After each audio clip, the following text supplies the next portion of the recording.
Hello friends, welcome to our channel. இந்த வீடியோவில் நம்ம காண்டாக்ட் லென்ஸ் யூஸ் பண்ணுறவங்களுக்கு அவங்களோட கண்கள் ட்ரை ஆகாமல் இருக்கிறதுக்காக சில டிப்ஸ் அண்ட் ட்ரிக்ஸ் பற்றி பார்க்க போகிறோம். அதே மாதிரி இந்த காண்டாக்ட் லென்ஸஸோட டைப்ஸ் பற்றியும் பார்க்க போகிறோம். ஃபஸ்ட்டு சாஃப்ட் லென்ஸ் பற்றி பார்க்கலாம். சாஃப்ட் காண்டாக்ட் லென்ஸ் பார்த்திங்கன்னா ரொம்ப மோஸ்ட் ப்ரிஃபரபிள் லென்ஸாக இருக்குன்னு சொல்லலாம். அதிகமான மக்கள் இந்த சாஃப்ட் காண்டாக்ட் லென்ஸ் யூஸ் பண்ணுறாங்க. அவங்க ஐக்கு ரொம்ப கம்ஃபர்டபுளாக இருக்கனால இந்த சாஃப்ட் காண்டாக்ட் லென்ஸ் அதிகமான மக்கள் யூஸ் பண்ணுறாங்க. அதே மாதிரி ஹார்ட் காண்டாக்ட் லென்ஸ் எடுத்துக்கிட்டோம் அப்படின்னா இந்த லென்ஸோட ஸ்பெஷாலிட்டி இதை நம்ம 1 இயர் வரைக்கும் கூட யூஸ் பண்ணிக்கலாம். அதே மாதிரி ஸ்க்ளீரல் லென்ஸுன்ட்டு ஒரு லென்ஸ் இருக்குது. இந்த லென்ஸ் பார்த்திங்கன்னா ரொம்ப சிவியரான ட்ரைனஸ் இருக்கவங்களுக்கு தான் இந்த லென்ஸை ப்ரிஃபர் பண்ணுவாங்க. அந்த லென்ஸ் பார்த்திங்கன்னா மற்ற லென்ஸை மாதிரி இல்லாமல் இது கொஞ்சம் லார்ஜராக இருக்கும். இந்த லென்ஸ் பார்த்திங்கன்னா ஈரத்தன்மையை நல்லா தக்க வச்சுருக்கும். அதனால் நம்ம கண்ணில் போடுறப்ப நம்மளுக்கு ரொம்ப கம்ஃபர்டபுளாக இருக்கும், நல்லாயிருக்கும். இப்போது மோஸ்ட் வேர்ல்டு வைடாக புதுசாக வந்திருக்க ஒரு விஷயம்னு பார்த்திங்கன்னா சிலிக்கான் கோட்டட் லென்ஸ். இதோட ஸ்பெஷாலிட்டி என்னென்னு பார்த்திங்கன்னா இது வழியாக ஆக்சிஜன் போக முடியும். ஸோ நம்மளோட கார்னியாவுக்கு ஆக்சிஜன் கிடைக்கும். ஸோ இதனால் நம்மளோட ஐ ட்ரைனஸ் ஆகாமல் இருக்கும். இந்த சிலிக்கான் கோட்டட் லென்ஸும் இப்போ அதிகமான மக்கள் யூஸ் பண்ண ஆரம்பிச்சிருக்காங்க. இதோட ஸ்பெஷாலிட்டி என்னென்னு பார்த்தீங்கன்னா இதை நம்ம தூங்குறப்போ கூட யூஸ் பண்ணலாம் அப்படின்னு சொல்கிறாங்க. இப்போ இந்த லென்சஸ்லாம் எந்த மாதிரி நம்மளுக்கு கிடைக்குது அப்படின்னு பார்த்தீங்கன்னா டெய்லி டிஸ்போசபிள் லென்ஸுன்னு கிடைக்குது, மந்த்லி டிஸ்போசபிள் கிடைக்குது, 2 வீக்ஸ் டிஸ்போசபிள் லென்ஸ் கூட இருக்குது. அதே மாதிரி 1 இயர் போடுற மாதிரி டிஸ்போசபிள் லென்ஸும் கூட இருக்குது. ஆனால் இப்போ டெய்லி டிஸ்போசபிள் லென்ஸ்னால் பார்த்தீங்கன்னா அவங்க கண்டிப்பாக சொல்யூஷன்ஸ் தான் வாங்கி வச்சுக்கணும் அப்படின்னு அவசியமே இல்லை. ஏன்னா அவங்க அதை ஒரு வாட்டி எடுத்து யூஸ் பண்ணிவிட்டு திரும்பி நைட்டு அதை டிஸ்போஸ் பண்ணிடுறாங்க. அதனால அவங்களுக்கு இந்த சொல்யூஷன்லாம் தேவைப்படாது. ஆனால் இப்போ 2 வீக்ஸ் மந்த்லி அந்த மாதிரிலாம் சேவ் பண்ணி வச்சுருப்பாங்களே, அந்த மாதிரி வச்சுருக்கவங்களுக்கு பார்த்திங்கன்னா அவங்க அந்த லென்ஸை கண்டிப்பாக ஒரு இடத்துல ஸ்டோர் பண்ணி வச்சாகணும் நைட் டைமில். அதே மாதிரி திரும்பி அதை காலைல எடுத்து யூஸ் பண்ணுற மாதிரி சொல்யூஷன் வச்சு க்ளீன் பண்ணி அதை திரும்பி யூஸ் பண்ணணும்.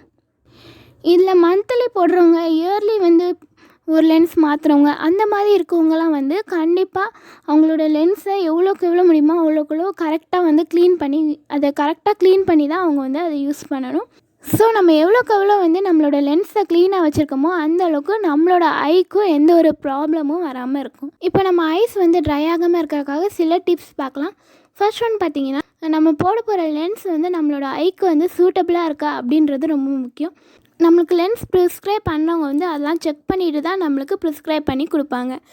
சில பேர் ஆன்லைனில் அவங்களாவே ப்ரிஸ்கிரைப் பண்ணாமலே வாங்கிப்பாங்க. அந்த மாதிரிலாம் பண்ணாமல் இருக்கிறது தவிர்க்கணும். அதே மாதிரி பார்த்திங்கன்னா இப்போது நம்ம ஒரு லென்ஸ் யூஸ் பண்ணுறோம் அப்படின்னா அந்த லென்ஸை திரும்பி அது டிஸ்போசல் லென்ஸு இல்லாமல் இருந்துச்சுன்னா அது மந்த்லி யூஸ் பண்ணுற மாதிரி லென்ஸ் இருந்துச்சுன்னா அதை கரெக்டான இடத்துல நம்ம ஸ்டோர் பண்ணி வைக்கணும். அது டெய்லியுமே க்ளீன் பண்ணி தான் நம்ம யூஸ் பண்ணணும். இந்த க்ளீனிங்கிறது ரொம்ப முக்கியமான ஒரு விஷயம். அதே மாதிரி இந்த லென்ஸ் யூஸ் பண்ணுறப்ப நம்ம எந்த இடத்துல இருக்கோம் அப்படின்றது ரொம்ப முக்கியம். நம்ம எந்த பிளேஸில் இருக்கோம், நம்மளோட அட்மாஸ்பியர் எப்படி இருக்குது அப்படின்றது முக்கியம். நம்ம ரொம்ப காற்றோட்டமாக இருக்கிற இடத்துக்கு போகக்கூடாது. அதே மாதிரி ரொம்ப சூடாக இருக்கிற இடத்துக்கும் போகக்கூடாது. அதே மாதிரி இப்போ நம்ம கண்ணில் ரொம்ப ஃபேன் காற்று படுது இல்லை ஏசி படுது அப்படின்னா அந்த மாதிரி இடத்துக்கு போகிறதையும் நம்ம தவிர்க்கணும். ரொம்ப காற்று இருக்கிற இடத்துல போகிறப்ப நம்மளோட ஐஸ் ரொம்ப ட்ரை ஆகிறதுக்கு சான்சஸ் இருக்குது. இப்போ நம்ம தூங்க போகிறோம் அப்படின்னா இல்லை ஸ்விம்மிங்க்கு போகிறோம் அப்படின்னா அந்த மாதிரி டைம்லலாம் நம்ம லென்ஸை கழட்டி வச்சிடுறது நல்லது.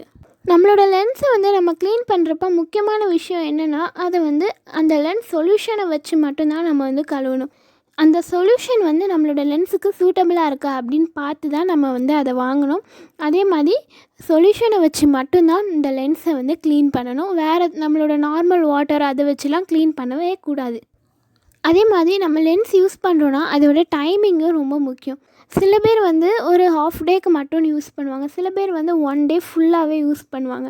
அந்த மாதிரி 1 டே ஃபுல்லுமே யூஸ் பண்ணுறவங்களுக்குலாம் பார்த்திங்கன்னா கண்டிப்பாக அவங்களோட ஐஸ் ட்ரை ஆகும். அதை கழட்டி வைக்கிற டைமில் பார்த்தா ரொம்ப ட்ரைனஸ்ஸாக இருக்க மாதிரி இருக்கும் அவங்களோட கண்கள்.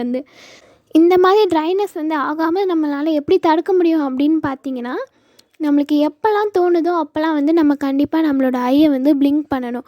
நம்ம பிளிங்க் பண்ணோம் அப்படின்னாலே நம்மளுக்கு ஓரளவுக்கு நம்ம ஐ ட்ரை ஆகாமல் இருக்கும். ஏன்னா நம்ம ஒவ்வொரு வாட்டி கண்ணை மூடி திறக்கிறப்பையும் நம்ம கண்ணுக்குள்ளே புதுசாக டியர்ஸ் ஃபார்ம் ஆகிட்டே இருக்கும். நம்மளோட ஐலைட்ஸ் பார்த்திங்கன்னா எப்படி ஒர்க் ஆகுது அப்படின்னு பார்த்தீங்கன்னா, ஒரு கார் இருக்குன்னா அந்த காரோட வைப்பர் வந்து எப்படி செயல்படுது, இப்போ மழை பெய்யுது இல்லை ஏதாவது ஒரு அழுக்கு படுதுன்னா அது வந்து உடனே தடுக்குது. ஸோ அதே மாதிரி தான் நம்மளோட ஐலைட்ஸும் வந்து செயல்படுது. ஸோ நம்ம ஒவ்வொரு வாட்டி கண்ணை மூடி திறந்தோம் அப்படின்னாலே நம்மளுக்கு ஓரளவுக்கு நம்மளோட ஐ வந்து ட்ரை ஆகாமல் நம்மளால் தடுக்க முடியும்.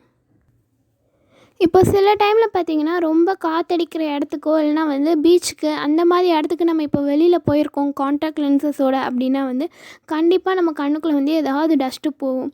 அந்த டைமில் உடனேவே வந்து நம்ம காண்டாக்ட் லென்சஸை ரிமூவ் பண்ணி வச்சிடுறது ரொம்ப நல்லது. அந்த டைமில் அப்படியே நம்ம போட்டுட்டு ரெட்னஸாக இருக்கும் நம்மளோட ஐஸ் வந்து அப்படியே நம்ம போட்டுகிட்டே இருந்தோன்னா கண்டிப்பாக அதனால் நம்மளுக்கு சிவியர் அலர்ஜிஸ் ப்ராப்ளம்ஸ் வர்றதுக்கு சான்சஸ் இருக்குது. ஸோ அந்த டைமில் உடனேவே நம்ம அந்த காண்டாக்ட் லென்ஸை அவுத்து வைக்கிறது நல்லது. அதே மாதிரி இப்போ நம்ம எங்கே போனாலுமே நம்ம கூடவே நம்மளோட ஸ்பெக்ஸையும் நம்மளோட லென்ஸ் கேஸு லென்ஸ் சொல்யூஷனை வச்சுருக்கிறது நல்லது. ஏன்னா இப்போ எப்போ வேணால் நம்ம கண்ணில் எது வேணால் படலாம், எப்போ வேணால் நம்ம கண்ணில் வந்து டஸ்ட்டு படலாம், இல்லை அலர்ஜி மாதிரி ஆகலாம். அந்த டைமில் வந்து நம்ம சீக்கிரமாக அதை கழட்டி வச்சுட்டா நம்மளுக்கு கண்ணுக்கு எந்த ஒரு பாதிப்பும் வராமல் இருக்கும். இந்த எல்லா டிப்ஸ் அண்ட் ட்ரிக்ஸும் பண்ணியுமே சில பேருக்கு வந்து அவங்களோட ஐ ரொம்பவே ட்ரையாக இருக்கலாம். அந்த மாதிரி இருக்கவங்க வந்து ரீவெட்டிங் ட்ராப்ஸ் அப்படின்ட்டு ஒரு ட்ராப்ஸ் இருக்குது. இந்த ட்ராப்ஸை வந்து யூஸ் பண்ணி பார்க்கலாம். இந்த ட்ராப்ஸை வந்து நம்ம காண்டாக்ட் லென்ஸ் போட்டிருக்கப்போ கூட நம்ம ஐஸில் வந்து போட்டுக்க முடியும். ஸோ இந்த ட்ராப்ஸ் என்ன பண்ணுன்னா நம்மளுக்கு ரொம்ப ட்ரை ஆகாமல் தடுக்கும். ஓகே ஃப்ரெண்ட்ஸ், இதான் இன்றைக்குரிய வீடியோ. இந்த வீடியோ உங்களுக்கு பிடிச்சிருந்துச்சின்னா ஒரு லைக் பண்ணுங்கள். இன்னும் நீங்கள் நம்மளோட சேனலை சப்ஸ்கிரைப் பண்ணாமல் இருந்தால் மறக்காமல் சப்ஸ்கிரைப் பண்ணிக்கோங்க. தேங்க்யூ, பாய்.